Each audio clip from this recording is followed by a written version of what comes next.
We were now out there about 20, 25 minutes when the cadaver dog hit on the well. Ulisa Chavers is taken into custody when Bull's body is discovered by detectives stuffed down a well on the couple's property. I was very shocked when he said I was under arrest. This is never-before-seen footage of her first interview the night Cody Bull's body was discovered. Did you think maybe we wouldn't find it, or?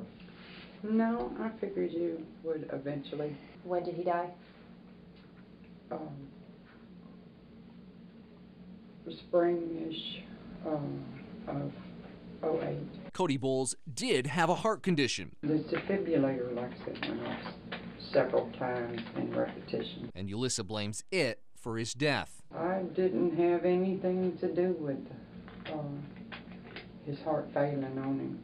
And I didn't shoot him, and I didn't stab him. She went through the story that the defibrillator had kept going off, and he would not let her call the rescue squad that night. Did not like the government, did not want the kids to get the property, and that when she got up next morning to go check on him, that he had passed away. And around 10-ish or so, he wasn't breathing when I went to the bathroom. So you discovered that he had died? Right. Okay.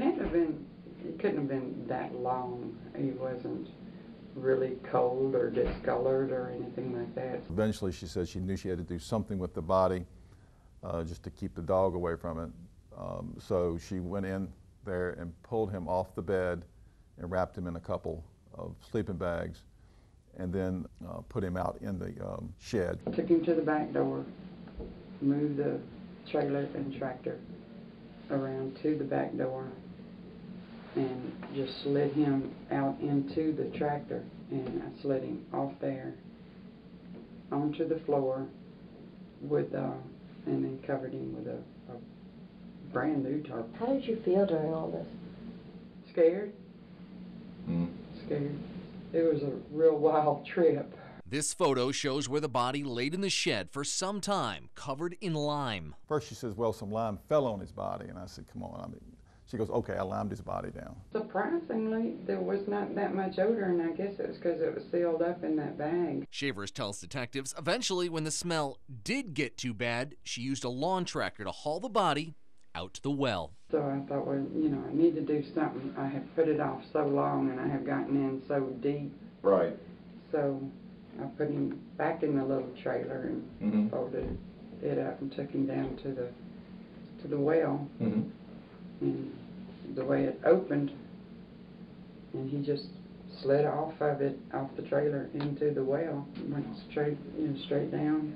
I threw the tarp in over it. 2 years after his death, that's where Bowles' remains are located. He was wrapped in 2 sleeping bags. The most remarkable thing was the pacemaker, defibrillator was still basically hanging around his neck. The defibrillator will prove to be a key piece of evidence. It acts as a little black box. It will let you know if there was any activity or any events, and there was none.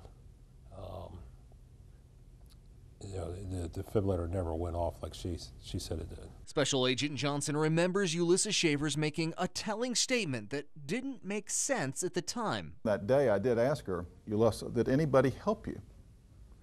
And she says, which just turned out to be interesting later, she goes, it's been my experience, if you're going to do this type of thing, you need to work alone. The night the body is found, Ulisa is taken into custody and charged with illegally disposing of a dead body. Fraud, since Bowles' $1,400 a month Social Security checks are still being deposited in their joint account. When did you notify Social Security of his death? I didn't. Why didn't you call Social Security? Because financially I was dependent on his income. She's also charged with possession of this sawed-off rifle. We catch up with her as she's arraigned in court the next day. Can you tell us why your boyfriend was in that well? I don't think so. Well, do you know how he got there? I don't think so. She doesn't volunteer much. Did you tell investigators that you'd been talking with him? Don't know what you're talking about. Still awaiting autopsy results on Cody Bowles, investigators keep digging. Lieutenant Porter makes a routine call with Social Security. It turns into a shocking revelation. He hangs the phone up and goes, oh my God, you're not going to believe this. We have another body.